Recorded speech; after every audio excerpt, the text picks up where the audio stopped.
Have you ever? Are you listening? Damn. Roethlisberger throw all the end zone. His second touchdown. Yeah.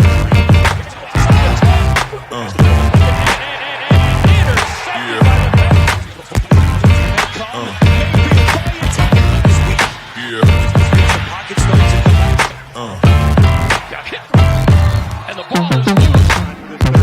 Third and 4.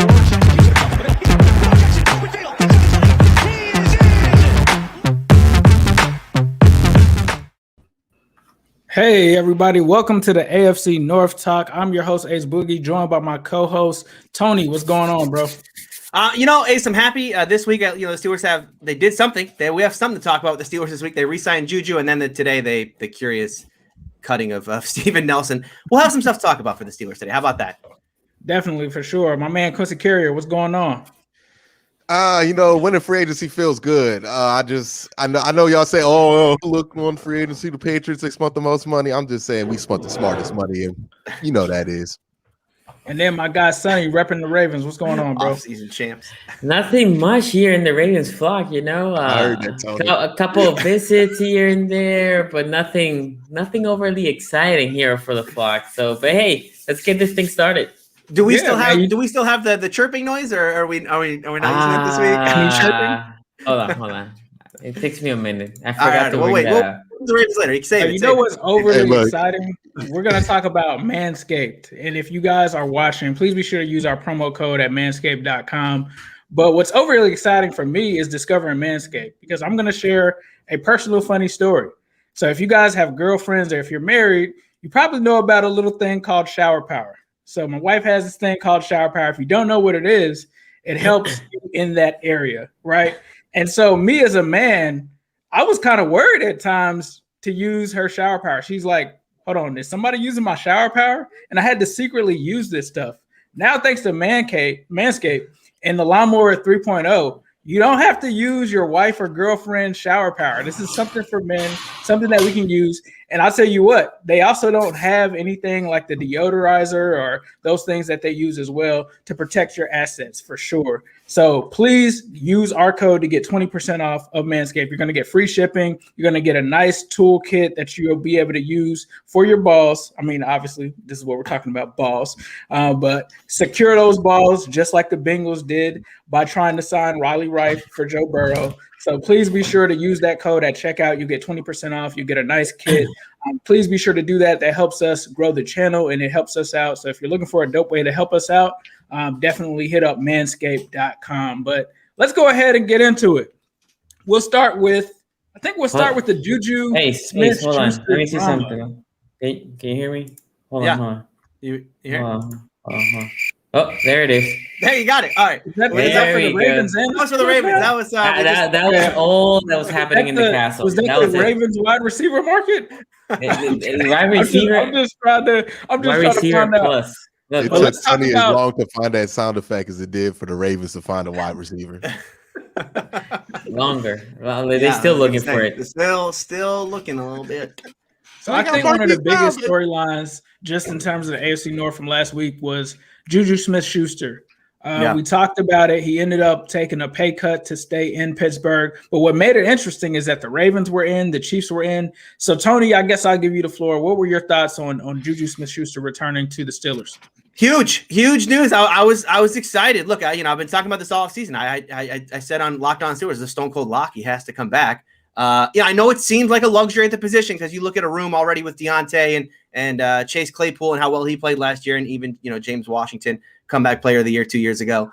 So having Juju back in that room, it seems like it might be a luxury, but it's not, right? Because this is a Steeler team. Let's not forget that, so we'll talk about this later when we talk about Steven Nelson. Want you to believe that they're all in for 1 year to win with Ben Roethlisberger, right? Last year, Ben, get the band back together. We're going to win this thing. Look, this team is not a Super Bowl contender with a room with Deontay Johnson, Chase Claypool, and James Washington, right? And I love Deontay. I think Deontay is extremely talented. If he ever gets his head on straight, the guy's going to be a true number one. Claypool, obviously, last year proved he can be that big target, not just do it downfield, but underneath as well, catch and run type situations, but there's just no reliability. You add Eric Ebron to that room, like who's your 3rd and 10, right? Big play. Who you going to? Okay, because it's not going to be Deontay, and it's probably not going to be Ebron. It really needs to be Juju, and I think that's why it was so important to them to bring him back. So the way they structured the deal, I think was smart of them. 1 year, $8 million, but because everybody's doing void years now, they actually added 3 void years to the end of this deal to keep the cap hit, I believe, around $3 million. So they'll have $3 million this year and then $5 million next year if they can't work out an extension. I thought it was a really good deal for them, right? And then you consider, right? Then we also heard that he had 2 other offers. One from the Baltimore Ravens, 1 year, $9 million, $3 million, $4 million, somewhere around there in incentives, right? So I think it was a grand total of $13 million he could have gotten if he had hit all those incentives. If he went to Baltimore, he turned that down. He also turned down a 1 year deal worth $8 million with $1 million of incentives to the Kansas City Chiefs. And that one, look, I understand. We'll talk when we talk about Baltimore about why wide receivers aren't going there. It was not shocking to me that he didn't go to Baltimore. It was shocking to me, though, that he chose Pittsburgh over Kansas City. Because you go to Kansas City, I mean, number one, you're guaranteed to be playing in the AFC Championship game probably with Patrick Mahomes, potentially even a Super Bowl. And you're going to put up numbers there for sure, right? Because you're going that Mahomes offense. He's going to be the new slot receiver there. The Tyreek Hill is still going to get his coverage, as is Kelsey. You're going to be guaranteed one-on-one, and we know how good Juju was when he was playing just alongside Antonio Brown. Forget about, a star tight end like Travis Kelsey. So I was shocked he didn't take the Kansas City deal, but happy to have him back in Pittsburgh. And I think this does prove one thing. All the BS at the end of last season, when he said, the Browns are the Browns, right, and the dancing on the logos and everything, and it seemed like the city was turning against him. That didn't matter to him, right? He still loves the city. The team still valued him as a player, and I think that was what was important about this. So happy to have him back for sure. I think Definitely, it's more. definitely. Go ahead, son. I was gonna say I think it's more that So I mentioned this comment before, right? I said, like, for the Ravens, any receiver that we want, we will have to overpay versus the rest of against most of the teams, right? But that's even more true of any receiver that is trying to be in a 1 year deal, right? I'm not saying Juju was trying to be in a 1 year deal. I think that's all that was there for him. And in a 1 year deal, which is basically prove me so I can get paid the following year, Baltimore's not the solution. But then for Juju, it's like, do I go to the place that is more familiar to me? I know the offense. I can still be the quasi number one, number two, right? With the Steelers, me and Ben have a relationship. Or do I go there in the Chiefs where Patrick Mahomes has the relationship with Kelsey and Tyreek? So I will be definitely number three. I can see why he went with the Steelers. The money one is where the Steelers, I think, hit a home run. I'm not the biggest fan of Juju, but Juju at $8 million, it's no brainer. Even if it was $8 million strictly against the cap, like a purely hit at $8 million against the cap, I thought that was a great deal for Juju. So value-wise, amazing. I think the market for Juju, I'm surprised, especially after Galladay got the money he had, right? Because when Juju hit the $8 million, I thought, ooh, Galladay now is going to be in the 14, 15, maybe a 1 year deal still, but 14, 15. And he got paid. So that Juju deal looks even better now after that money. So, hey, kudos to the Steelers. I thought they did good in that deal. I thought it was, you can say it was a steal for the money and the production. Yeah. So for you guys watching right now, if you hit this video with the super chat, it guarantees your answer. If you want to derail the show, please be sure to do that. Sonny, you're not heartbroken after missing out on Juju? No, I'm not. No, and then Ravens fans freak out every time somebody has a receiver coming to Baltimore, right? So Sammy Watkins was in Baltimore, and I think he left a couple hours ago. And people were like, "Oh my God, Sammy Watkins!" And I said, like, well, if he leaves, he ain't staying, right? Like, if he leaves the facility, he's probably gonna sign somewhere else. Sure, I'm surprised he didn't injure himself walking out the door. And I also said, like, I'm not dying here for Sammy Watkins because of what you said, Ace, because he's not reliable. Like, if we get him for a decent money, okay, cool. But I'm not here like, oh my God, Sammy Watkins, that is the dude. That will be the dude that changes. No, Sammy Would Watkins. you rather have Juju over Watkins? Yeah, because Juju's more reliable than Watkins. Yeah. I don't know, Sammy for me- Watkins. The problem with Sammy Watkins is still remembering that Clemson last year in Clemson where nobody can stop Sammy Watkins, and you thought he was going to be that guy in the NFL, and then injuries. Yeah. Yeah, I agree with you. Like, Sammy Watkins has been underwhelming in the NFL for sure. The one thing I feel like with the whole Juju thing, I respect him for going back to Pittsburgh and stuff like that, showing some loyalty. But remember when we first started this show a few years ago, unofficially, we had a debate on, is Juju Smith a number one receiver, right? He had the down season. I think this further proves that he's not a number one for him to take $8 million a year. That's just crazy, especially for him to be a guy that wasn't a first round pick. So, like, this isn't a guy that made a ton of money before his contract ended from his rookie year to this season. So I was kind of surprised about that. I wasn't too surprised because Tony, actually, I saw on Twitter where you had posted something with Juju on FaceTime with Chase Claypool and some other guys, and it was the day before the signing. So I was like, oh yeah, he's going back. But to me, I don't know if Von Bell knocked his marbles out to pass on being able to play with Patrick Mahomes and Andy Reid in that offense. It was, I don't know. That was the only one that had me looking like, are you really going to pass on that? The opportunity to go somewhere like that, especially with them going out and getting a Joe Tooney. But it makes sense. This was surprising to me because we saw that the Jets also had some interest there. They probably would have thrown him the bag. I just was kind of surprised that he didn't get any money, especially when you see later that Kenny Golladay ends up signing the contract that he did. It was just kind of crazy. But Quincy, what were your thoughts on the whole Juju Smith-Schuster situation? I'm going to do something really unexpected right now, but I'm going to defend the decision that Juju Smith-Schuster made because I hear a lot of people like, oh my goodness, how could he pass up all of this stuff? And, obviously nobody's thinking about how could he pass up the Baltimore Ravens deal because it wasn't a great deal for him or a great situation for him. The one thing is like the Chiefs deal. If I'm not wrong, all these deals were like $8 to $9 million. I think the Steelers upped it to $8 million. In just actual money, and then all of that money in incentives, right? If you're Juju, you ain't getting them incentives in Baltimore. Like the opportunity to get those is just not going to be there. They haven't had a 1,000-yard wide receiver in a long time there. Then you go to Kansas City, and you have to ask yourself, what were these incentives, and was Juju going to be able to reach it, right? And in that offense, right, where it's like, hey, it's Travis Kelce, and then it's Tyreek Hill, and then it's you, but we really like to attack downfield a lot. So maybe not you. Maybe we're going to go downfield a little bit with Mecole Hardman, but obviously he didn't feel like those incentives were reachable enough in that offense. And look, there is a real value to going back somewhere where you like kicking it. Like, that's just what it is. And Juju obviously likes kicking it in Pittsburgh. He likes riding his bike back from practice to his little apartment. He likes being Juju Smith-Schuster and popular in Pittsburgh. He loves all of that, and he loves, influencing the wide receiver room to be a little bit salty, just a little bit salty. Yeah, but they're great at TikTok. They're great at TikTok. You got to get he has a great relationship with Big Ben. He feels like there's trust there, and I don't think he can feel good about how the season ended as much as Ben couldn't feel good about how the season ended. So, there's a lot of incentive for Juju to come back there, and it made sense because if I'm looking at this from his perspective, they're all pretty much the same deal.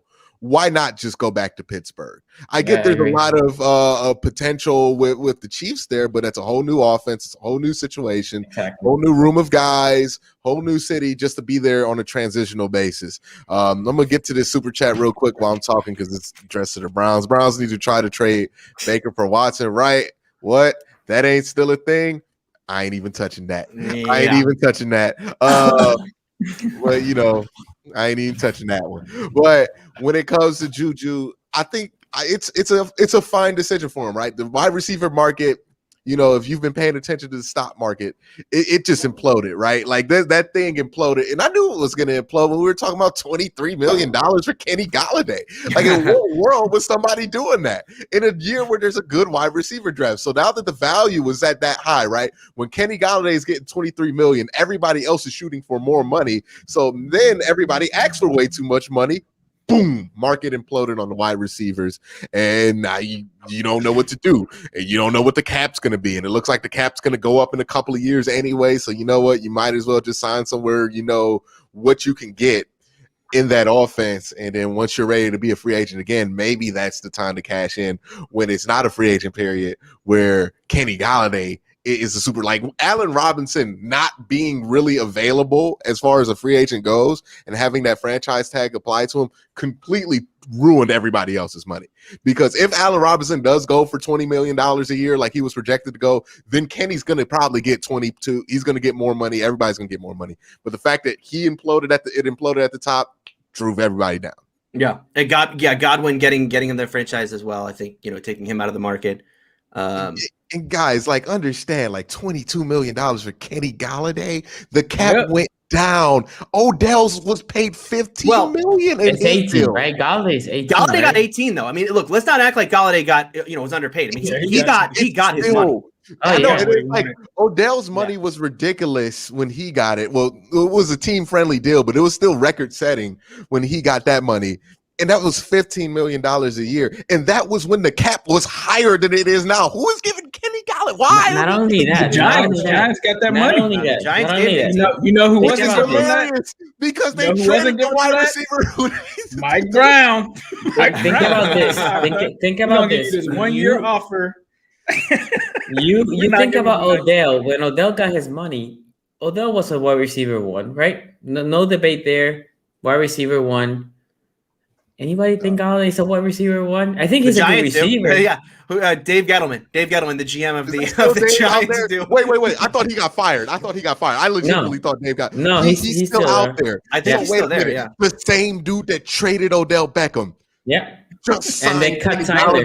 No, listen, they just signed Adoree Jackson yesterday for $13 million a year for Adoree Jackson, who just got cut outright from Tennessee. I think he was the only one bidding. Right, he was the only one bidding for Adoree. Insane deal. Yeah, insanity. They can have both of those guys for that money.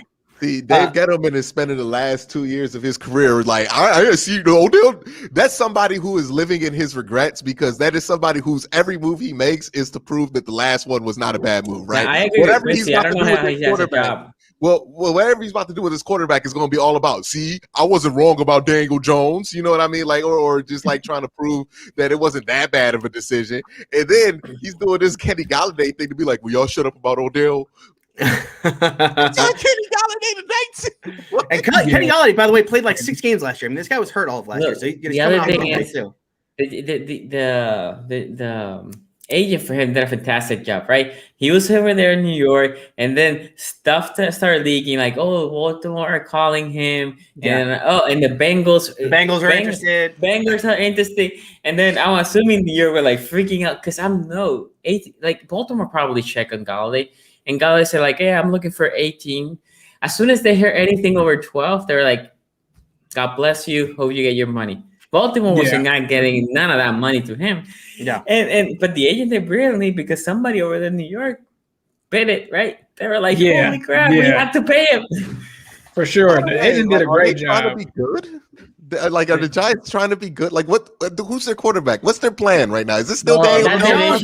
They got Saquon coming back. Jerry Maguire. That division was 1-7-9. So all those teams think they have a chance, right? To be fair. It's so dumb. Why? It doesn't matter if you're going to be 500 and make the playoffs, by the way. Like, I get, you just want to make the playoffs. But, like, unless you're like the Browns were before this season, or like with the Bengals, where, like, we don't make the playoffs that often. Okay, I get doing it for 1 year. But why would you hemorrhage your whole future to go 9-7 so you can probably make the playoffs, right? Okay, you make the playoffs. Congratulations. You're going to get stomped in the first round. Like, you're not – if you do, by the miracle of everything, get to the second round.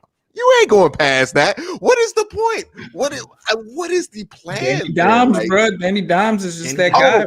By the way, you drafted a running back second overall who's his clock's ticking. Like you can't be wasting that. He's gonna have till he's 27, and then hey, it's a wrap on Saquon Barkley. He already has a whole second ACL tear. He's got an ACL tear. Yeah, he does have ACL tear. Real quick, guys, we got a super chat here from Hammered C for $4.99. Juju only stayed with the Steelers because Tomlin is the coach.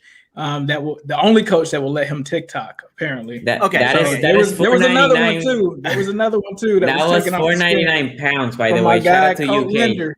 Code Lender, my guy. Any of you guys want to do the honors of reading this? I want Tony to do it.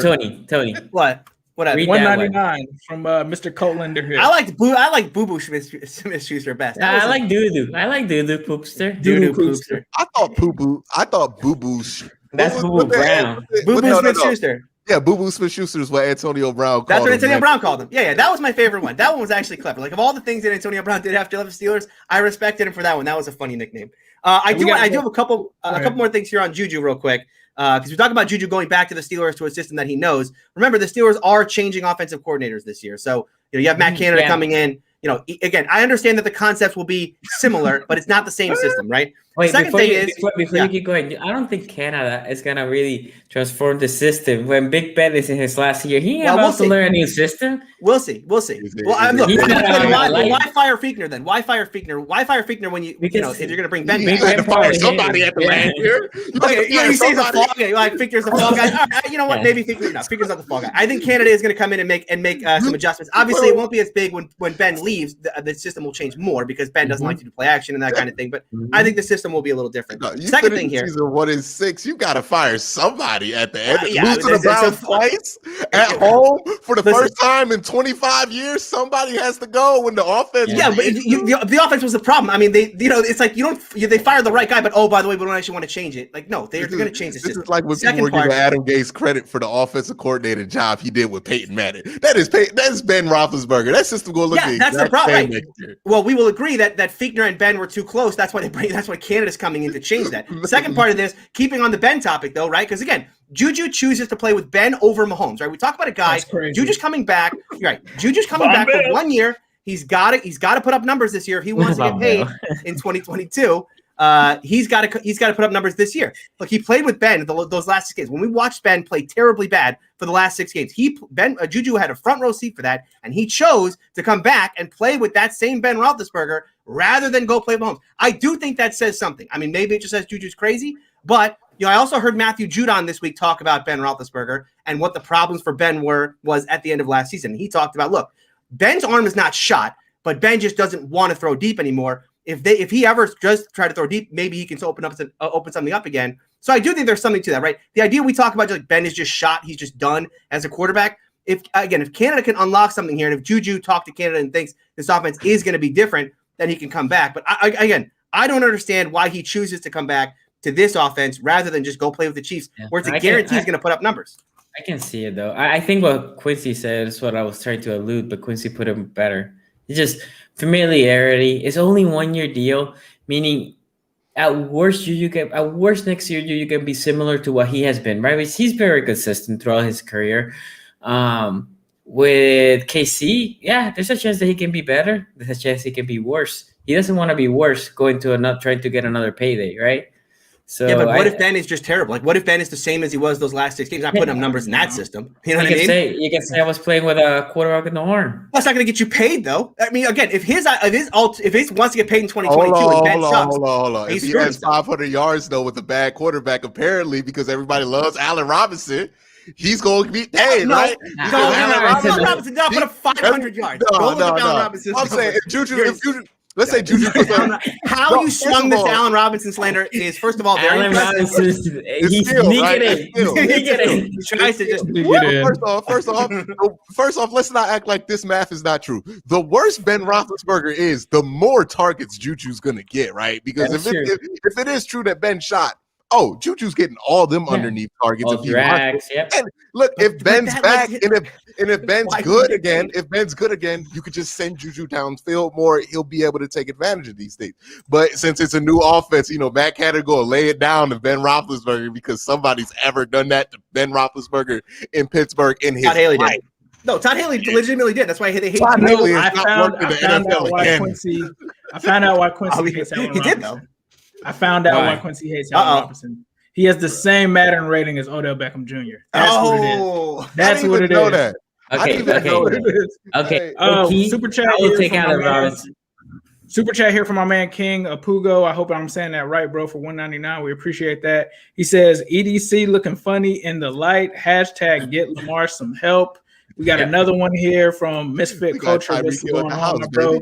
$5 Ace. Your Bengals are looking nice right now. I know, bro. They're looking pretty. Looking pretty good, man. Pretty good. Eating all kind of apples. Really? Just signed Eli. You're bringing Apple. a prop for Eli Apple of all people. Eli Apple, man. Eli Apple. Who did the Ravens sign that corner? They got Von Bell and Did the Eli Apple. Steelers add any?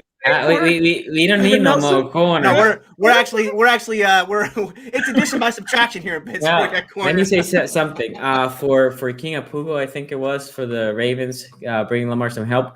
To be honest, I think it's bringing the right help. Just signing a receiver just to sign a body, that's not gonna change anything. I kept saying what we need is a type of receiver that's more that 50-50 guy like Anquan Bolden was for us, Anthony Mason, right? That guy, more of a possession receiver.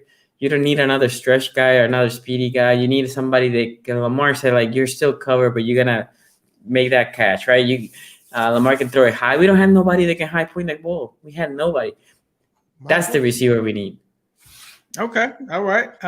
So I'm going to finish this one, and then we're going to get into the Ravens moves, and we'll go round table around all of the division. He also said the Battle of Ohio is going to be fire this year. It's still hashtag dog check over here, though. Much respect, bro. Much respect. It's going to be a real entertaining sweep. I feel like this year. You know what I mean? It's going to be just like last year. It was a real close, fun. Both those games were exciting sweeps. It was. Okay, we'll see. It was like a 3-point margin sweep. We need a poll. Who's more annoying when their team is winning, me or Quincy? Definitely Tony. I mean, hands down. I mean, the Steelers, no. I'd have to go with that. So let's get into the Ravens moves. Sonny, I'm gonna pass it to you. Everybody felt like I don't know. I kind of felt like they were gonna make some moves at the receiver position. They still have not made some moves. So just talk about what the Ravens have done, and then we'll go around and just get everybody's thoughts on it. So my opinion with the moves are that's all. I mean, literally, we haven't done anything. We wolfed Geno Stone, baby. Yeah, I mean, Geno Stone was a 7th-round pick draft that we brought him back. That he may or may not make the team, right? That's all it is. It was a 7th-round pick for the Ravens. Receiver, I mean, after Wolf, we haven't signed anybody. Now, I will say this. The Ravens did something very curious, and I'm trying to figure out why they did this. They restructured Calais Campbell and Brandon Williams contracts to create more cap. And when they did that they did that after the Galladay signing. And where the cap that they had enough cap to sign a guy like Sammy Watkins because he's not going to break the bank. And I was like, why are they doing this? Like, that doesn't make sense to me at all. At this point, why are you restructuring people at this point versus earlier or before that? So the only thing I can think of is they trying to push for a trade, right? They might be trying to push for a trade, maybe for a team that needs left tackle, and then they send Orlando Brown Jr. and then they bring a receiver. No, not Deshaun Watson, but a receiver, right? They bring a receiver, and they might have to pay that receiver because I was very curious to see why. It's the only reason that I can see, right? It's looking for a trade because there's nobody really in the market right now commanding a lot of money, right? Anybody that is out there is probably getting a lower bargain deal than what they expected. So, Ravens haven't done anything since last Tuesday. Nothing. Sonny, who are if you had to pick right now of the free agent wide receivers that are left, is there one that you value? Is there one that you think that, if they're, again, given that they don't even have Willie Snead right now, so they just, just a warm body is needed at this point. Is there one that you like? No, nobody. Really? I'll take none of them, to be honest. I mean, if you're gonna go with nobody and we're just gonna bring a receiver like from the draft, maybe I will try to kick the tires on a guy like Larry Fitzgerald just to be a mentor for the rest of the guys. Not necessarily because more as a teacher, right? but no, Sammy Watkins. I mean, if we get him, okay, cool. We got Sammy Watkins. If we don't, I'm not losing sleep because we didn't get Sammy Watkins. T.Y. Hilton, right? I mean, who's out? Like, I'm trying Golden to Tate's think. the one I think. Golden Tate's the one I think makes Golden Tate is the best out there. But if you're Golden Tate, the only reason you come here is you think Baltimore can win a championship, not to put up numbers. If he thinks he still has a career of 3-4 years, why would you want to come to Baltimore? Yeah. I'm with you on that one. It's a tough situation. Do you think also, you talk about them restructuring, and just as you were talking it, I was thinking, could this be a Lamar extension? Is that why they're trying to clear cap space? I think the other reason that they could be restructuring is they can say, okay, we effed up receivers, right? We can't get any of these receivers, and then once they're out there, let's go. AB is I mean, but even if you for the Ravens, what? My point is, there's just, even if you bring AB's not going to come in a lot of money, right? So at this point, there's no receivers that you need the money for. So let's go all in and get pass rushers. Let's pay for some pass rushers, right? And then let's go to the draft and get a couple of wide receivers and roll with the young guys. I mean, AB will be another good one. I think because AB had a good year, good soldier, right? You hope that now if you bring him to Baltimore, he can be the same type of receiver that he was over there in Tampa. To be honest with it, in the case of AB, because somebody asked me this in Twitter, I think AB is looking to see who will offer him X, and then he's going to go to Tampa and say, this is my offer, just match it, I'll come back to Tampa. I think that's what AB is going to do. Yeah. I'm with you on no AB for Baltimore, because boy, the moment anyone in that wide receiver room gets frustrated, AB is going to get frustrated right along with him, and it's just going to be a disaster. It is not going to be a disaster. Come on, guys. We saw him do absolutely nothing in Tampa Bay. Now, if this was right after the Raiders and all of that, he lived in Tom Brady's house. Tom Brady stole his phone. Again, it was a very situation. I don't even think this is as much about AB. It's just a combination of two things that I don't think you want to put together. AB's fine in a lot of different systems, right? I don't think AB needs a babysitter everywhere. But Baltimore, because it's Greg Roman's offense, that's not gonna. You know how talented AB is, how smart of a football player he is at times. If he's in that system and they're telling him, hey, AB, we need you to do this real basic stuff, Antonio Brown is going to be like, I'm cool with that for 2 weeks. And then once he's not getting the ball, because he won't get the ball that much, once it's not heading, it's not going to be fitting something. Well, not even that he's not getting the ball, because he didn't get the ball a ton in Tampa Bay, but they were winning out there. And it's just there's a level of frustration that you can put AB in and he'll be fine. But if you put him in that frustration where he thinks the offense is trash, that's where AB has issues, right? That's where the issues started with AB in Pittsburgh. Wasn't because all the other stuff. It was he thought the offense was trash. He felt like it wasn't utilizing him enough. And then it started to utilize him less. And then he started getting jealous. And then the other AB stuff kind of just bubbled to the surface with, Ben act like he's the owner and then all this stuff. And then it kind of, which now he's best buds with Tom Brady, who owns the NFL. But, it's just, all this stuff kind of bubbles to the surface when he's in a situation where he feels like the offense is not sophisticated enough for him. So I wouldn't do it if I were Baltimore. That doesn't sound like a great situation. I don't disagree with that. Now, there's one more scenario that I can see for restructuring all these deals. And it's for something that Quincy will love, to trade for Allen Robinson. Allen Robinson doesn't want to be in the Bears. And that could be the type of receiver that they are looking for, right? How many first-round picks, though? It's got to be 2 first-round picks, right? No, Mortgage your for Allen Robinson. I hope. No, I mean, the Ravens don't roll like that. But I think it could be for Orlando Brown, right? They need a left tackle if they think, because right now, Allen Robinson said, "I'm not signing this tag." Right? No, he did sign it though. No, he did sign it. Oh, he did sign it. Yeah, he signed it. He thought that they were going to get Galladay. They tricked him into signing the tag, and then they didn't get Galladay.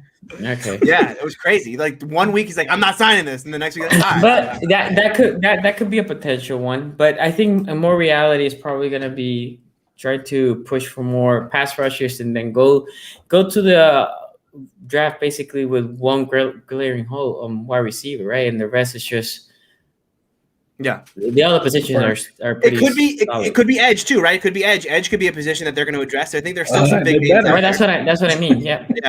Yeah. But Quincy, I'm going to throw this to you to answer this super chat. We got two of them that are from Brands fans, and then I just want you to give your takes on just the Ravens free agency for the next week. All right, yeah, let's go. All right, so this one's from Misfit Culture. He says Andrew Berry did his thing, 12-4, 13-3. I'm still saying 11-5. That's my prediction for this year. 11-5, but they will be a much more well-rounded team. The schedule's going to be tough this year. I think you play Kansas City, the AFC West, so you don't want to jump ahead on these things. I think you also play the AFC North too. Colt Linder says Browns met with J.C. Horn. I hope we draft him because Ward, Horn, Johnson, Delpit, and Harrison will be an elite secondary. Woo! You would hope. Delpit and Denzel Ward are going to be huge question marks in that. We don't know what we're going to get. Well, Denzel Ward's not a question mark. My bad. His health is a question mark. His ability to play 16 games is a question mark. Delpit, we have no idea, but you hope the potential's there. But it does look like you have a very good, very athletic, versatile secondary that I'll get to when we start talking about the Cleveland Browns. Is that all the Browns focused super chats I got to? We got one more for you. By the way, I'm sad, Quincy, that Colts fans Browns fans are just Greedy Williams not a guy anymore. Greedy Williams, hello. Greedy Williams is in your secondary as well, my boy. Yeah, he's got that nerve damage though. We don't know if he's going to be. He's like any given day, it's different. So it's just you got to take it with him. And he's only played 8 games in his last 2 years. So yeah, he's been nowhere to be found. Yeah. So and even then, some of those games, Terrence Mitchell started over him when he was available to play. So he's got a lot of ground to cover. But yeah, it would be a decent. You want to see what you got in Greedy, but let's talk about the Ravens real quick. Look, Ravens fans, I love trolling y'all, and I got a lot of mileage out of trolling y'all on Twitter this last week. It was fun with my Marquise Brown tweet, but y'all can't tell me y'all didn't know this was going to happen the second they re-signed. Well, decided they were going to keep Greg Roman. When you keep Greg Roman, you're not betting on getting a big-time wide receiver. That's just what the situation is with Greg Roman. It's not going to happen. It's not his deal. It's never been his deal. Once you kept him, you were out of Kenny Galladay sweepstakes. You were never going to get Allen Robinson because that's the decision you made. If they really wanted to go all in and get a wide receiver, they would have gotten an offensive coordinator that would have been more attractive to these wide receivers so they can actually sell them, hey, take a little bit of a pay cut. Maybe $12 million might work here. Juju, look, this is going to be a whole new Lamar. But they could not sell that because they kept the same offensive coordinator. That's really been the root of all the issues when it comes to the passing game. Now, we can blame this on the Ravens' inability to draft wide receivers. Yes, that is part of the problem, right? Miles Boykin, Devin Duvernay, and Marquise Brown are your best 3 receivers. Now, you ain't done a good job in drafting. Marquise Brown, I think, is probably the best of that bunch, and he's probably a number 2 receiver at best. So, you're in that situation. It's tough, but, it's kind of what you expected. What I liked that they did, they got a tight end. They got another tight end. They got Kevin Zeitler, and then, it's kind of just been we don't know what else to do. We still got that Orlando Brown situation looming. They're clearing out cap space. Maybe they're just trying to get extra rollover for when the cap goes up. That could be a thing that they're thinking about, or a rollover so that when they do extend Lamar, it's not going to eat up all the cap space. There's a lot of reasons why they could be clearing up that cap, and I don't think it's for anything imminent, because if it was, I think there would be more smoke there. So, yeah, the Ravens really didn't do much. I don't know what people expected them to do. I know people got crazy. Oh, we gonna get Allen Robinson. I don't know why you believe that was gonna happen in the first place, Raven fans. Y'all talked yourselves into being disappointed. But that's just what it is. When you have Greg Roman, you know what the offense is gonna be. It's gonna be a lot of running the ball. It's gonna be a lot of quarterback run. It's gonna be that. That's what the offense. It's going to be simplistic route trees. It's going to be the same exact plays they've been running since Steve Smith Sr. was out there. Like, this is what it is. There's no way you looked at Greg Roman and brought him back for this year and didn't know what that was, right? Like that. This man has a long and extensive track record in NFL that dates back decades. You knew what that was, and I think we should have all expected that the Ravens were going to do just. Absolutely. Now, I didn't expect them. Now, let me be clear. I thought they would bring in AJ Green or somebody like that, though. I thought they would bring in somebody to replace Willie Snead. It looks like they're going all in with their young guys. And you know what? I don't know that I'd say that though. I don't know that I'd say that because again, we're kind of I know we're judging this as we go, but remember, they could still sign Sammy Watkins. I mean, tomorrow we could all Sammy look Watkins silly. to replace what Willie Snead does is not like if Willie Snead's anything, he's at least dependable. We had the argument right last week, but the one thing we all agreed on was that he was dependable. If you're replacing the most dependable wide receiver in your core with the most independent, like the least dependable guy. Okay, let me change it. Last 3 years, that's a terrible decision. They could sign Golden Tate though. You know what I mean? Like again, I think we're you don't want to say like the Ravens had a bad offseason. Like it's so far not good, right? They need to address the wide receiver position. I think we can all agree in free agency because look, they're going to get a wide receiver in the draft, right? And maybe it's someone like a Rashad Bateman from Minnesota, right? Maybe that's him. But again, you're in this window now where you're going to have to pay Lamar in a year or two, and all of a sudden, the cap crunch is coming for you, and so you got to win now. And again, if your hopes are we're going to change this offense with a rookie wide receiver, and he's the one that's going to put us over the top, it's a hard bargain. There's nobody out there that will change it though. That was pretty soft, Quincy. I thought you were going to go a little harder at the Ravens because not only did they not get who were we talking about? Allen Robinson, no Kenny Galladay, no Corey Davis, no AJ Green, nobody. They literally got nobody.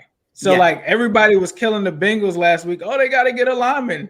We got a lineman. But the Ravens did not sign any receivers, and you have to start being concerned about some of the things because outside of Kenny Galladay, you didn't even hear Corey Davis being linked to him. You didn't even see, like, for me, I haven't seen them make visits with, like, any receivers. Like, really, obviously outside of Sammy Watkins, which Sammy Watkins is going to get hurt watching this freaking stream right now. He's probably going to slip and be on the injured list. So, I think it would be good for them, like, if they signed him, but he's just not a guy, like Quincy said, that you can depend on. That's the only thing. And so it's just kind of shocking to me that they didn't even they never reported whether or not AJ Green met with them or not, right? But it seemed that the only team that was in on AJ Green was the Cardinals, and you would have thought that the Ravens or someone would have been involved with it. And then there wasn't any signings on the edge rushers, and we're in week 2 now, so it seems like this is the time where if you're looking for some bargain deals, that's what's going to happen. But for the edges, there's a bunch out there. Like receivers are dry. The edges,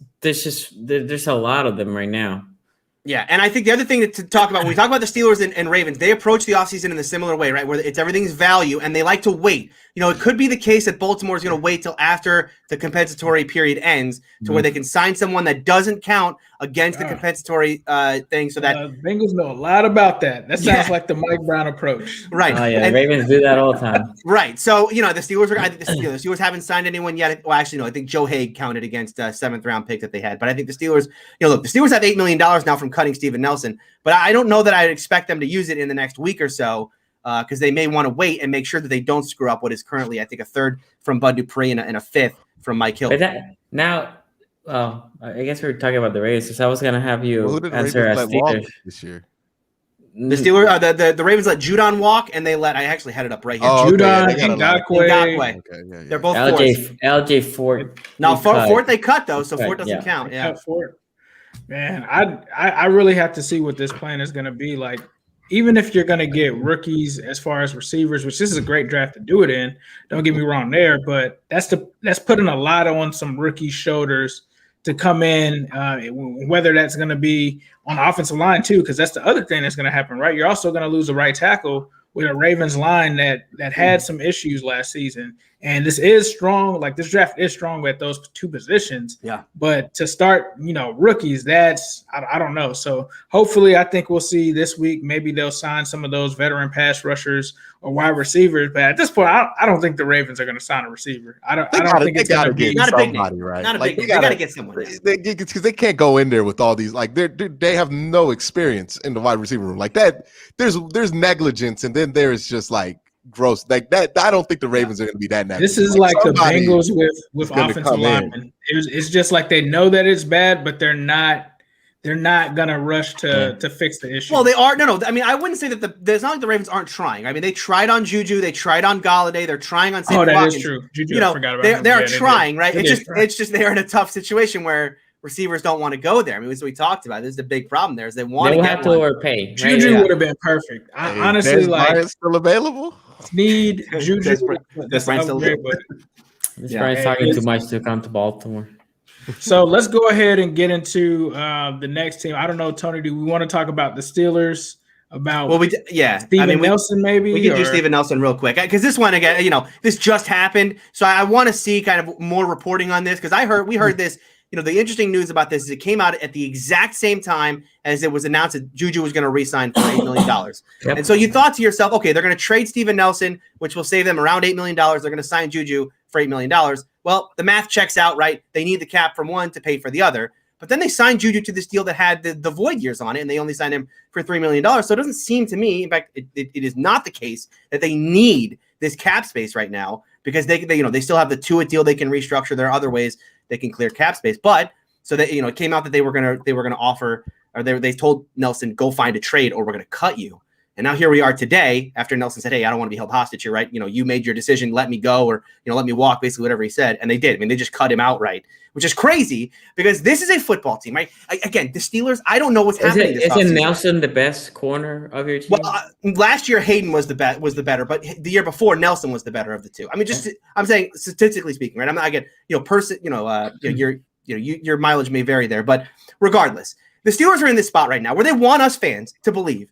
We're all in, guys. We're all in. We got Juju coming back, right? We got Ben taking a new deal. We are all in for the 2021 season. We're riding it back, one final ride with Ben Roethlisberger. But don't look at the fact that we cut Vince Williams for $4 million and we cut Steven Nelson for 8.5. Like again, this is like the idea. Like I'm going to start my diet tomorrow, right? That's the Steelers right now in this offseason. Like we're going on a diet, but what that involves is I'm going to get a Diet Coke with my Big Mac meal.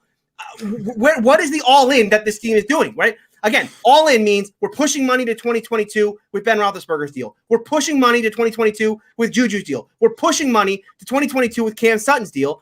Why then everyone talks about the Steelers are going to lose 5 defenders, right? 5 starting defenders from last season. 2 of those are by their own doing. By cutting Vince Williams outright and cutting Steven Nelson outright, you are creating problems for yourself, Steelers. So I don't understand how, again, if you are halfway in this offseason and say, well, we kind of want to win right now, but we also want to clear some cap space so we can make some moves in future years. Wait, why? Wait, time out. Why? Push money, right? I know that they need to create cap space. Create the cap space by restructuring Joe Hayden's deal with void years. Yeah, you're going to screw up your cap in 2022. Fine. Quincy, go ahead. Well, I know the all-in that they're talking about, but I don't think it's the same all-in that you think they're talking about, Tony. They are all in on the Pittsburgh Steelers fans' wallets. That's what they want right now, right? They're telling you this, hey, look, let's give Ben his retirement tour. We're going to have this vaccine ready in like a few months. We're going to have full stadiums. Come on in, cheer Big Ben. Sell these season tickets out for this year. But we ain't going to mess up 2022 cap doing it. Like, this is them. But they are actually screwing up the cap because they already have pushed so much money to 2022, but they're still afraid to push Tuitt's money to 2022 or to push Hayden's money to 2022. Like, why? Just keep going. They got a balancing act. Look, there's no balance. I know what you're saying. Like, this is with the assumption that every NFL team's goal every year is to put the best possible team that they can put out there to win the most games possible. Sometimes, some years, and look, I know this is new for Steelers fans. No, I disagree wholeheartedly. Sometimes you just need to put a team out there that you could get people to pay for and believe in, and that's exactly what this is. Do you think the Steelers think even if they went all the way, how far are they really going with? Like, how far they really think they could go? They had the best start they could have in franchise was it franchise history last year, and they kind of 11-0. Petered out, and it's just like they kind of know what's up, but they can't. They have a reputation to uphold as the Pittsburgh Steelers is like a upstanding franchise. They can't just be like, hey Ben, we're gonna cut you and just go all in on the future. So they kind of have to ride it out in this kind of weird, awkward phase. It's kind of like the same thing in other sports you'll see with like Kobe Bryant when his last year happened. They kind of had to wrangle something together for his last ride, or Dwayne Wade. It's just what you got to do when you got a legend in your city and you have to treat them right on the way out. And it's like, we're going to convince fans that we're trying to go all in. We're going to do some things, but it's like we're going to have an eye on the future with this as well. And I think that's just what it is. They know they ain't going to win the Super Bowl this year. But, in that case, then, in that case, the Steelers are what's actually happening to the Steelers right now is they are in the middle of the most idiotic offseason they've had in many, many years, right? Because they're stuck between a place where you've got a rising Browns team and a rising Ravens team. And yes, this Steelers team could cling on and try to run this thing back for one final year. And maybe Canada and a rejuvenated running game could get again, maybe, there's like a 5% chance they win the Super Bowl that way, right? But you don't do that by gutting parts of your team to do that and gutting it intentionally, right? Gutting it by cutting players outright rather than pushing money to future years. So we're in this spot now where they should tank, right? Okay, you're at a moment where Ben's done, right? This thing is over. Tank it, and then we'll move on with the future, right? Or that's one option, and that would be the option that maybe they should have done. But now we're at this option where they're not going to do that. They're going to bring Ben back. They're going to bring Juju back and push money and push money and push money. And so now we're in this weird spot where like exactly. They're in the middle spot where you don't want to be, right? They're headed straight for 9-7, another first round exit from the playoffs, and then we watch Ben ride off into what, sunset at that point with a cap that's half screwed up and half not, and you only got 22 players, but you don't really have a draft pick to go out and get a quarterback. So again, I don't understand where the Steelers are right now. Either you are all in right now to do this thing, or you're not. But this kind of middle place is going to end up at a 9-7 and right where they were last year. Thank Big Ben. He could have saved all this by doing what everybody thought he should have did after that game, which is just hang it up. But he wanted to come back. He knew that the Steelers could not say, we're not going to let you. Well, they could technically. I mean, they've done it before. But they weren't going to do that with Big Ben. He means something different to that city. Y'all love Big Ben. Y'all always y'all rep Big Ben real hard. I felt like if they were to cold-bloodedly cut Big Ben, that would affect the way that people feel about the Steelers for at least a year. So they decided, hey, we're going to do this whole thing with Ben. We're going to treat him with respect. And Ben's petty too. So if you would have cut him, it would have been like, oh, we can't get him in the Ring of Honor for like 20 years because he's held a grudge. They're just like, let's just avoid this. And it's just what it is. When you have a legend and he's on his last wills, sometimes you put yourself in compromising situations and you're kind of screwed when they leave. It's the same thing that's happening to the Saints right now. It just is what it is because you can't really, you're not really in control of how well you treat him because you got to treat that man somewhat well because he means a lot to that city. But I think what they're going to do is just send them some Manscaped. So, I think they're going to make sure that they hook them up with the Manscaped package. So if you are tuning in, please be sure to use our code AFC North Talk on manscaped.com. Make sure that you and Ben Roethlisberger are taking care of your assets there. Real quick here, we got a super chat from my man Misfit Culture, $10. He says, to add to Tony's point, I had a coworker who's a Steelers fan that actually said if he was the GM, he'd have the team tank, then build for next season. He even said he sees a 6-10 season for the Steelers this season. And that's quasi what the Saints are doing, right? The Saints say, okay, Drew Brees left. Let's shave some money here, and then we'll see. Well, they had to shave money because they were $70 million over there. No. That's why they were in that situation, though. They had to take it back to the CJ Spiller era. But hey, what I wanted to say for the Steelers was where the Steelers really, where that defense really started hurting was when Bud went out, right? After that Ravens game, Bud went out. After that, the Steelers team was barely getting wins, but they were winning, right? And then after that Ravens game, Bud goes out, and the rest is history. They won 1-5, I think, at the end of the year. Mm-hmm. So I'm wondering if what they're trying to do is make a push for a pass rusher, similar to what the Ravens will do, but thinking we cut the middle linebacker because our guy Bush is coming back, right? So they figure, okay, Bush is back, middle linebacker. We might have the option to cut him out. And then we lost Dupree. I know you love Highsmith. It wasn't the same between Highsmith and Dupree. So they lost Highsmith too. Remember, Highsmith got hurt. That's true. But the question is there a pass rusher out there that maybe for a year can be similar to what Dupree did, and then that defense can be enhanced, and maybe that's where they're gonna use the money. Yeah, but they don't know who they're playing at corner. I mean, like who literally right now you have Highsmith. You have that problem too. You have that problem too. You just don't have a corner. You have no corner. Your secondary is, and then you couldn't sign Eli Apple either because he went to the Bengals. Well, I don't think you wanted. Not that I'd want Eli Apple, but no offense. Do y'all think that if Eli Apple is like our sixth corner now, thanks to our agency, I mean, you guys got an embarrassment of riches over there in Cincinnati. Desmond King is out because he signed with the Packers, so he's out with you too. Yeah. I mean, I think there are still corners, right? I had someone tweeting me today like Richard Sherman's an option, I guess. If they want like a 37-year-old at corner, that works.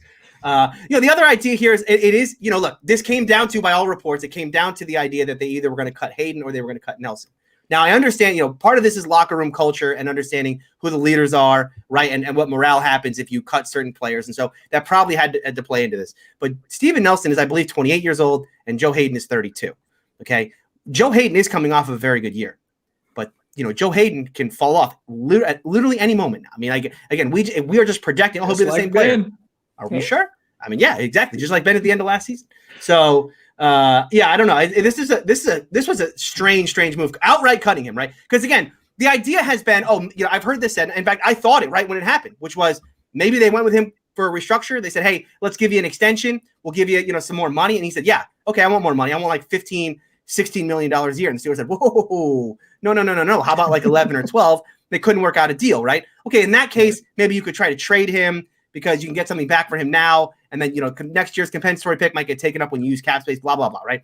Maybe that happened. But cutting him outright gets you nothing back. Literally, you're not going to get comp pick for this, nothing. I mean, they just cut him for only the cap space here. So they better have an option here, whether it's an edge rusher, whether it's another corner. I think it's a corner. It's got to be something here because you create this cap space. You got to do something with it. Again, I thought we were in win now mode. I thought we were in win right now, not win over the next couple of years mode. So we're gonna get into the super chat, but before we get into the super chat, I'm just gonna. They're the AFC in the East. Did you really think that I was gonna break this down? Did you really think that I was gonna analyze the Steelers' lack of free agency? I'm sitting here and enjoying this. I'm just sitting back and taking it all in. It started with Ben, and now Steven. I can't honestly. The only thing that I will say is I can't believe that they cut Steven Nelson. That was not a smart move at all. And the cap gymnastics, not a good look, but. We got my boy the Trib here, longtime supporter. Appreciate you, Trib. $5. He says EDC is not getting a wide receiver. I'm convinced they're not trying to hashtag let Lamar cook. I honestly don't want any receiver that's out there right now. In EDC, we trust. Yeah, go ahead, Quincy. I just had an evil thought. I'm sorry, but what if their plan is we gonna let Lamar go out there with Marquise Brown and Duvernay, whatever, Miles Boykin out there, then we gonna be like, all right, Lamar, we gonna open the offense up so you could throw 40 times to these bums, and then when he does not produce, they'll be like, see, this is why you gotta take $25 million a year, Lamar. Is this the plan? They're tanking. I like this idea. The problem is I don't think. Right. Can you bring that super chat back up again? Because I do want to point out, right? Because convinced that he's not bringing a wide receiver in. Look. You give DeCosta this at least, and I don't want to be Mr. Ravens defender today, but they are at least trying, right? They're trying to bring a wide receiver in. They just can't get one to sign. That's the problem here, right? I wouldn't say DeCosta's not trying to bring a wide receiver. He is trying. Yeah. How is Kenny Galladay more willing to take a 1-year deal with the Bengals but not take a 1-year deal with the Ravens? So the one thing I want to say on that, Quincy, is the story I heard is this, and this is why I say you were spot on when you said his agent is like Jerry Maguire. So I heard what happened, and this was before it was reported because I told you guys the Bengals is a big time receiver. What happened was his agent called the Bengals. The Bengals were not looking for Kenny Galladay or anything like that. He called them and he was like, hey, the market isn't what we thought it is. We're thinking about a 1-year deal, and he wants to play with Joe Burrow. So to me, that agent, whoever his agent was amazing because I think he started to call around, and the next thing you hear, like Sonny said, the Ravens, the Bengals, they're interested, and he drove the market up. But Quincy, go ahead. I mean, he's obviously a great agent. He got Kenny Galladay $18 million to play Who's football. That agent? Sign him up. Okay, he's better than my agent. Okay, yeah. Needed him to negotiate my deal with YouTube. What's going on? Yeah, but yeah, it's just with the Ravens. I've said everything I could have, but I just had that evil conspiracy thought that what if they're setting up Lamar to look worse here, so they could go into a contract and be like, that 45 you thought you were gonna get, let's talk about 40. Like, let's lower it down to 40. I love it. I love that conspiracy theory. I don't think so. So Quincy, let's keep it with you and let's get into the Browns. So let's talk about the Browns free agencies for the past week. Oh man, what can I say? Sonny's like, I don't want to hear about this. He's gonna come back with his t-shirt off. They got more DBs than we got receivers. But with the Browns, I think they did some very Who are the Browns smart... trying to cover in this division? I mean, you still got to have somebody on the. You got to have them close games with the Bengals, right? Right, But I like what they did there, right? They had an issue last year where they just did not have enough defensive back depth, and they went and attacked it really aggressively, but in a smart way to where, these are really good deals here. You got John Johnson, less than market value. John Johnson. Okay, yeah, I said it right. John Johnson under less than market value. And then you got Troy Hill, which was a really good signing, a good coverage nickel corner that can play the slot pretty well. I like that signing. And then you got some interesting signings. They did the reverse of what they did last year, right? Where they really secured up last year. They tried to at least secure up the defensive line and then just patched up the secondary with some one-year deals. This year, they really went hard to secure that secondary, and now they're kind of just doing some experiments with the defensive line, right? Bringing in Malik Jackson on a one-year, $3.5 million deal. Bringing in Tack McKinley, a little bit of a gamble there, see if he can have an explosion in his last year. All of these things are pretty good signings, but they're also not so aggressive that I'm worried about the future as far as the cap goes with this team. They still have all their cap rollover money. They still have a ton of flexibility cap-wise, and now they have a ton of versatility on that defense. I was talking about this with G. Bush on the radio the other day, but the thought of John Johnson, Grant Delpit, and Ronnie Harrison, as versatile as those three safeties are, and being able to use them in a 4-2-5 or however it is you want to use them in a cover 3 is salivating to me. I cannot wait. And this is the nerdiest football thing that I can say. I cannot wait to see how these people line up. I cannot wait to see the coverage alignments. I cannot wait to see whose responsibility is what in man coverage, because there's so many different ways they can go with this. There's so many different ways they can flip responsibilities. Bringing back Malcolm Smith, who was a top 10 coverage linebacker, is also huge in this. They have added a ton of versatility, and that's the one thing that they were missing last year. They didn't have a very adaptable defense. Now they do. Now, as far as the pass rush goes, look, you didn't get Myles Garrett any help, right? You lost Larry Ogunjobi to the Bengals. You brought in Malik Jackson to replace him. I think he's a better fit than Larry Ogunjobi was. Not the better player, but a better fit at this point because he's longer and just stronger than Larry Ogunjobi and a better run defender. So you got a question mark there, but I guess their ideology is, hey, look, if we give Myles 4 seconds, he's going to get there no matter who's on him. And that's pretty good math. I mean, it's been true. Even double team, Myles can get there in 3 or 4 seconds if you really need him to.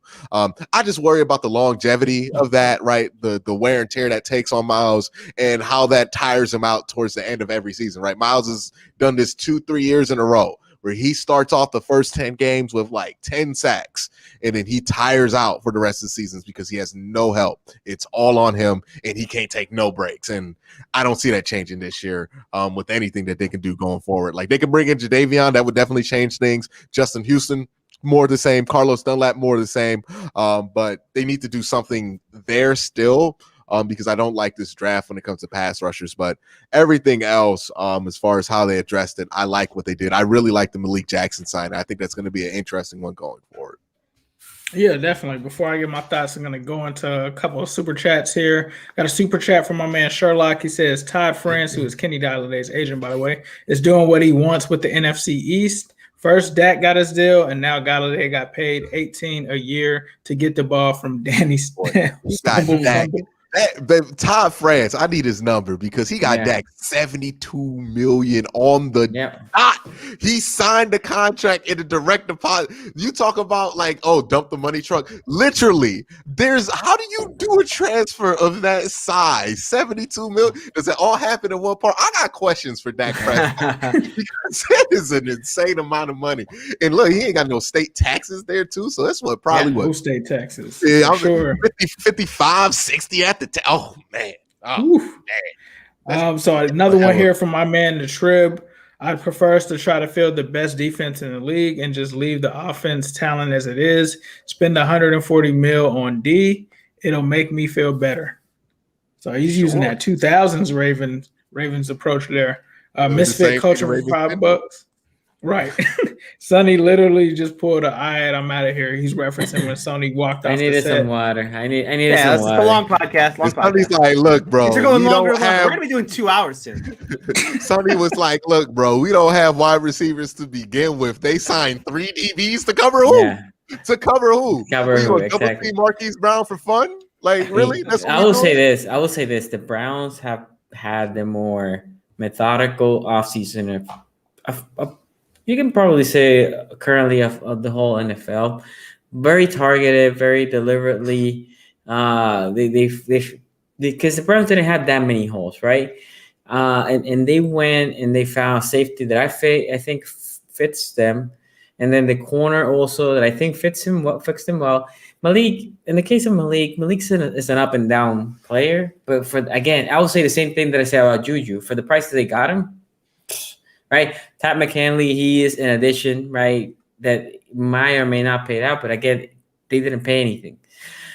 So I think overall, what I see from the Browns is, I mean, they went and did what you want a team to do. Right now, they go into a draft with very, very little holes that they're just gonna find the best. They literally can go BPA, right? They can say these 3 or 4 positions, my talent wise is okay, but it's not bad. So whoever of these 4 positions out there, let me just get it, right? And I don't think that many teams, although a lot of teams say BPA, really go to the draft like that. I think the Browns did what, if you're a Browns fan, what you wanted them to do. I know the Bengals also addressed a couple of spots, but I think the Browns went and got not necessarily the sexiest name for that position, but the player that will fit them the best. So I think the Browns did a hell of a job this offseason so far. Tony, what are your thoughts? I mean, I need to buy a Browns hat or something at this point. I mean, I'm gonna be just Mr. Browns homer again. I mean, isn't your hat brown right now, or am I positive vibes only? I tried to be positive vibes only. Then I thought we were gonna skip the Steven Nelson segment. I was like, oh, I'm actually gonna be positive vibes only today. I won't have to talk about how bad the Steelers are at the offseason. The Browns are. This is what you do. I hate to say this, but this is this is what you do when you're in a position of strength, right? They don't. Not to Sonny's point, I don't know that they don't have any holes. I mean, they do have holes on the roster, but they're not like they're not glaring. Yeah. Right. They're not glaring because they have an edge problem, but you have an edge problem because you need someone to play alongside Myles Garrett. Well, it's a hell of a problem. They have an edge problem like the Steelers have an edge problem. Like, oh, we have TJ Watt and we need another guy. Oh my God. They have a linebacker problem, but they first of all they signed a couple good guys, Malcolm Smith, and then I'm sure none of us heard of Anthony Walker until Colts Twitter just decided this kid is the best linebacker in the league. I mean, oh my, we're gonna miss this guy so much. What a leader! He's gonna be great for the Browns. Yada yada. Like, I gotta mute all these people. Mute. Don't want to hear it. We already talked about Josh Johnson or John Johnson. I almost called him Josh. You did, Quincy. See, hold on, wait, but real quick. It's not a dumb name, but it's a really confusing name, man. Well, John Johnson. Why? It's not different from the last name. So you say it fast enough, you're gonna say John Johnson, Josh Johnson, John Bone Jones. You're gonna say all that stuff. Yeah. For everybody in the comment who don't got to say his name 20 times in 5 minutes on a YouTube video got something to say about how I say John Johnson. Look, it's gonna take me 3 months. I ain't gonna have this ready till the regular season start, and I might call him John Johnson. But if it's too fast, he Josh Johnson. You know what? He's just Josh now. I'm just calling him. But yeah, it does put the Browns in a situation where they can go into the draft and they can go BPA. I mean, BPA without, they're not going to take a quarterback, they're going to take a running back, but they go BPA anywhere else they really want to on this roster. So yeah, I mean, this is a good offseason for them. This is a team that's, look, the salary cap hell is coming for them too. They're gonna have to pay Baker at some point, but not yet, right? And so until that day comes, they just do what all these teams do, which is when you have a quarterback you like on a rookie deal, you build around him as quickly as you can. And for the Browns, they're doing it on these kind of team friendly deals, with especially that McKinley deal, Attack McKinley deal. $4 million for an edge rusher who is going to play alongside Myles Garrett, as we've seen. When you play alongside a premier pass rusher, you're going to get more one-on-ones. He could have a big year this year. So, I mean, you can't dislike what the Browns have done this offseason. Yeah, I think the Browns have definitely had a solid offseason. The only thing that I'll say is what I said last week, and I mean, this still has to play out. You got to get somebody across from Myles Garrett. I was talking to a former NFL player, should have been a Hall of Fame candidate, That's another story. And he was talking about the Browns, and he was talking about their defense and how good it was.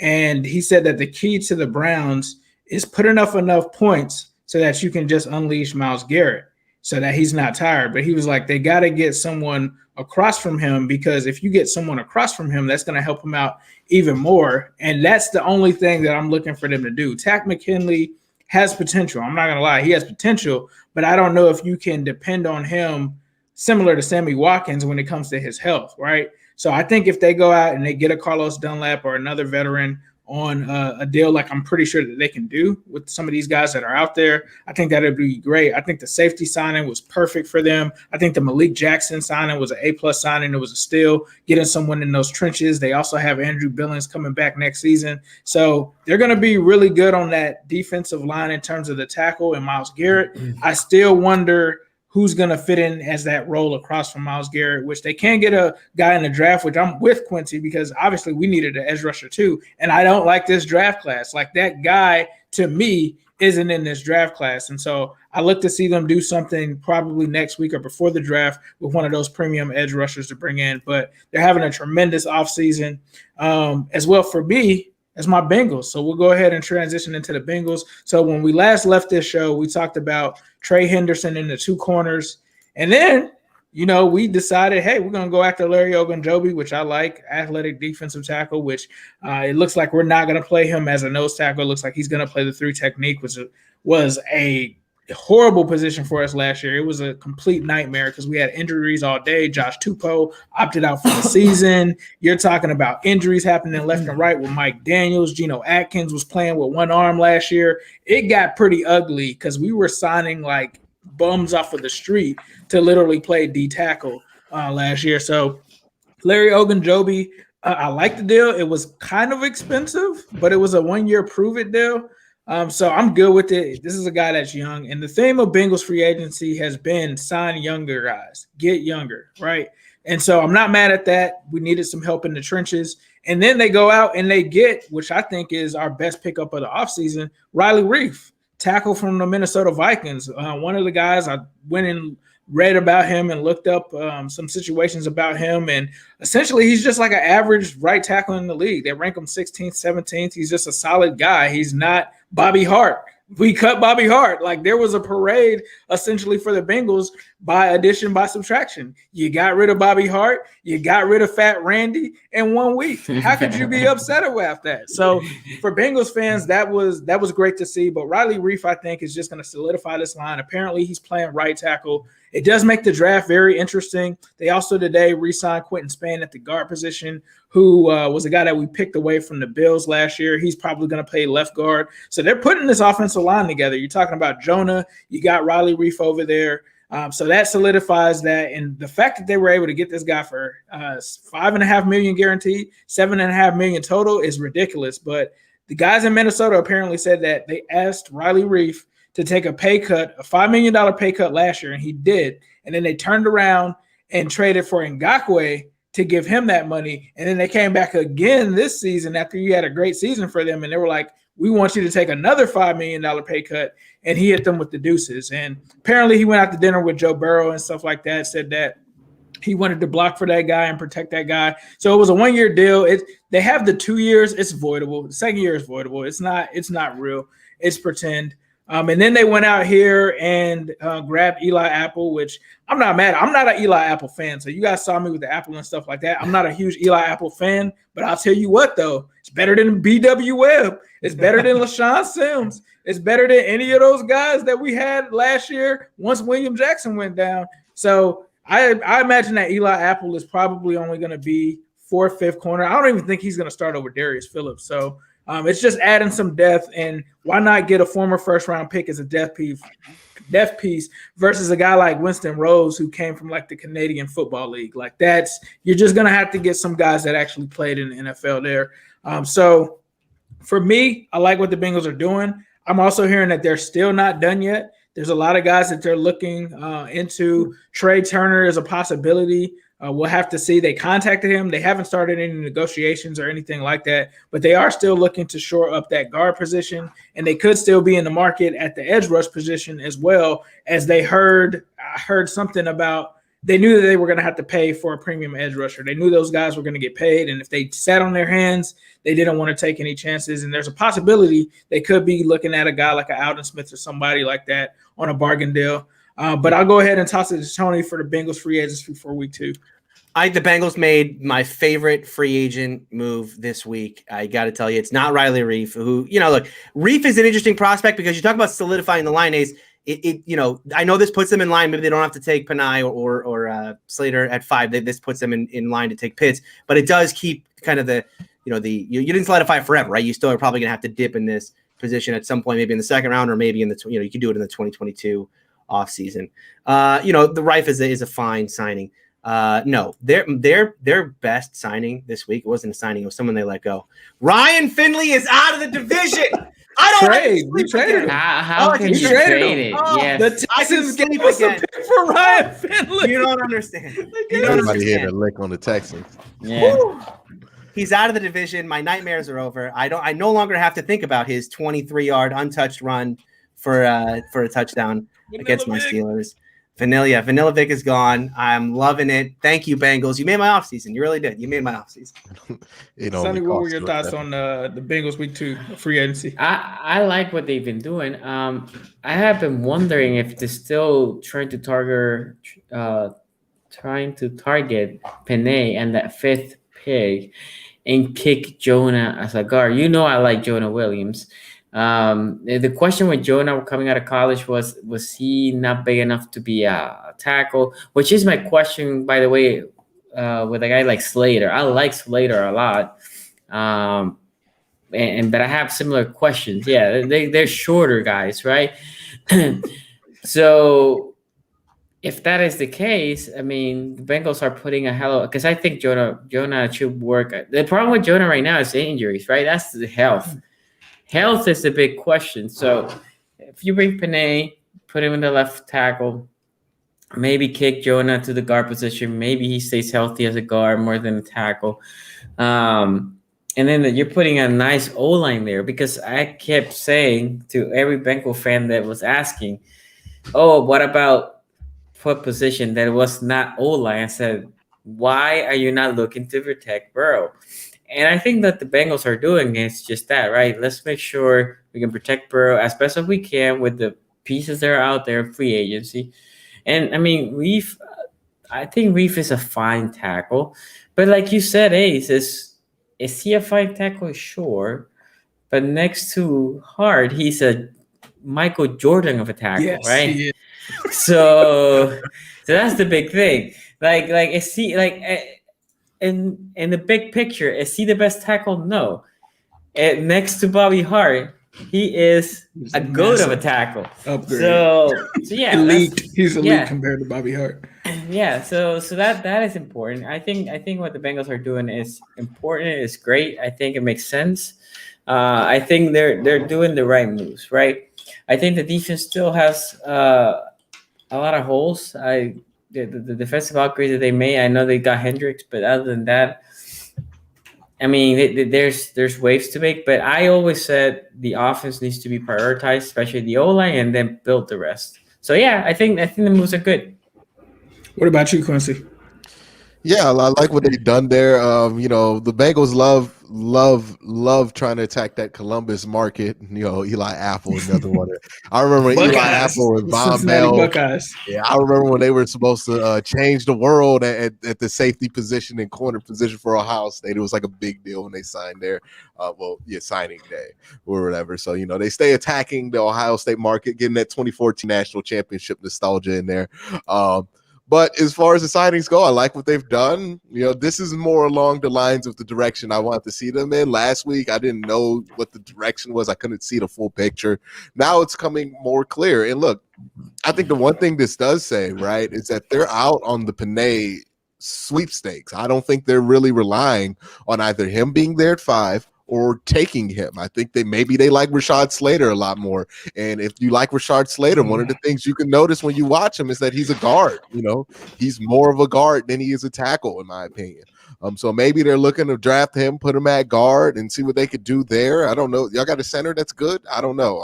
Yep, Trey Hopkins is good. Trey And they Hopkins got is all right. Billy Price is still there too. Since we switched back to Frank Pollock as the O-line coach, he drafted Billy Price. So y'all got Trey Hopkins, okay. And then so maybe they're looking to do that. Maybe they can go Pitts. Maybe they're trying to trade back at 5. Maybe they want all options available to them. I don't think it's going to be Panay.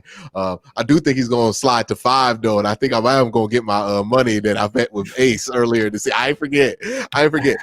But yeah, I know he's falling in the mock drafts. I don't know. I saw that today. I told you. Look, experience in the top 5. I know what's going to happen down there, which is nothing. Nonsense is going to happen down there. But yeah, so if you're the Bengals, I like what they're doing. I like where they're building towards. I will see what else they could do, how much more they can go. But I think right now you're at a good spot to where you have enough around Joe Burrow to see how far he can take you. And then after you see how far he can take you, see what else you have to do. Fine tune it after that. Right now, you're just trying to see how far Joe Burrow can take you, but you want to give him enough to get a good sample out of him. Now that you got some offensive linemen around him, now that you got some good pieces on defense, so his leads aren't going to be blown away. Now that you're doing some things there, the Larry Ogunjobi signing, look, Bengals fans, that's going to be a frustrating existence with Larry Ogunjobi, especially if you're relying on him to be a 3-down defensive tackle. It's going to be a frustrating existence because sometimes Larry Ogunjobi will jump off the page and look like, oh my God, how is this dude not talked about more? He is amazing. Look how athletic he is. He has abs at 300 pounds. Like people always are mind blown with Larry Ogunjobi. And then you see him on first and second down, and then it's a problem, right? So Larry, his Pro Football Focus grade, I would say, is not representative of him. He had like a terrible one this year. He was just really inconsistent last year. I mean, that's the big problem with Larry Ogunjobi is inconsistency. So I like the signing, though. If you're going to get rid of Geno Atkins, I think at this point he can do the same things that Geno Atkins can do if you're just relying on him to pass rush from the interior defensive line part. So, that's what he can do really well. So I like what they're doing. They're taking a similar approach where they're being aggressive, but not overly aggressive, not ruining their cap position. In the eyes of what we've seen, the nothing in Baltimore and the take a step back, the dance that the Steelers are doing with their free agency.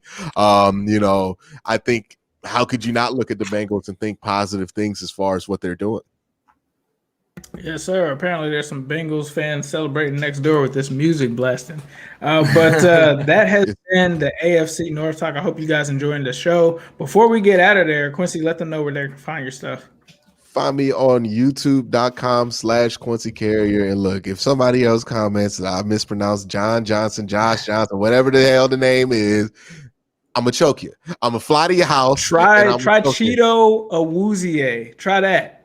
Try Cheeto Bay Awuzie. I had to learn it. I could not say his name, bro. Here's the thing, though. Nobody's going to be so confident that they can say that in a video that they're going to be like, oh, you mispronounced Cheeto Awuzie. You mispronounced it. Oh, you're terrible at your job. No, everybody knows they can say John Johnson 12 times fast. All right, do it right now. Say John Johnson 12 times fast right now. If you so confident you could do it that you commented in the comment section. All right? Yeah, that's what I thought. Can't none of y'all do it. By the way, John Johnson III. There are 3 John Johnsons out there. They said they did this once and continue to do it. I am upset at the lineage right there. Somebody at some point, there cannot be a John Johnson IV. We got to stop this at some point. We got Joseph Johnson is a good enough name. Josh Johnson is a great name. If you want the alliteration, you could get it. You don't got to name somebody John 3 generations in a row. You don't got to do it. You don't got to do that. But nonetheless, I hope he turns out to be a great player for the Browns. I hope I finally get to know his name right. If I do, you'll know because you're subscribed to Quincy Carrier on YouTube. Yes, sir. Before we get out of here, too, also make sure you guys hit up manscaped.com, enter our promo code AFC North Talk. Please be sure to DM us your pictures just showing that, and we'll definitely get you with a shout out. And maybe we might even invite one of you guys on the show. I haven't talked to these guys about it, but it might be a possibility. You never know. Tony, what are your thoughts on where people can find your stuff at? You can follow me on Twitter at Steeler Country. You can find me on Locked On Steelers every Tuesday with my friend Chris Carter, and you can find me on my my new YouTube show, Steeler Country with Tony Serino. Been trying to put out more regular content now. I'm gonna wait to record the Steven Nelson video till tomorrow. I just want to woo-sa, calm down. I haven't gotten too crazy on the channel just yet, trying to keep it that way. So I'll try to be cool, calm, and collected, Tony, for a video. You can look for that hopefully tomorrow or the day after. You can find me there, Steeler Country with Tony Serino. You gonna be Positive calm vibes until you only. start thinking about it, like he was today. He was all right with the just Steven Nelson thing, and then he started explaining what they did, and you could just see him get mad. Yeah, because it is very fresh, and it's so dumb. I mean, it is like the stupidest thing I've seen this team do in like 10 years. I mean, I cannot understand. I'm loving it. It's like Oh, me with well, you Allen should. I Robinson. mean, you should. You are like everyone is waiting for the moment when the Steelers, when this whole, this team who hasn't had a losing season in like 10 years, like 15 years, right? Yeah, that it all starts to crumble. And I can see when it. do the cracks start to show? You guys thought the elbow surgery was the crack. Nope. They had a 12-4 year, right? I mean, okay. They were 12-4. You can't take that away. But this offseason, he threw like 17 interceptions. Listen. I remember the good times. 11-0. I don't know what happened after 11-0. I blacked out after that point. I put the chef's hat on, and then I just blacked out for the rest of the season. I'm just ready for the Tony EDP type video to drop. I just can't wait. I can't wait for it. Sonny, let people know where they can find your stuff, bro. SCG Sports everywhere, guys. I know I do my lives on Mondays at 5. I didn't do it this week. As you can hear, I'm still kind of sick. I'm trying to recover for whatever the hell hit me. So I'm hoping to throw a live stream on Thursday. This is also the reason why I haven't threw any more prospect videos. I couldn't talk for a couple of days. But Yes, think about free agency for the Ravens, man. That's what it is. I didn't have to talk much about that. I didn't have to talk much about that, but I was doing videos about prospect. So if you like to see about prospect, go check my channel and AFC North. And by the way, guys, Manscaped, if you're just thinking about it, do it. We're trying to get in a partnership with them. We need to hit some numbers. We're close, right not there yet. So we might have to do some special things for you guys and for the people that win. So go check it out, Manscaped AFC North Talk. The promo code, as Ace said it. All right. Well, this has been the AFC North. Hope you guys enjoyed it. Please be sure to hit that subscribe button and hit that notification bell. And we will see you guys next week. Have you ever Are you listening? Damn. Roethlisberger throw one in the end zone. His second touchdown. Yeah.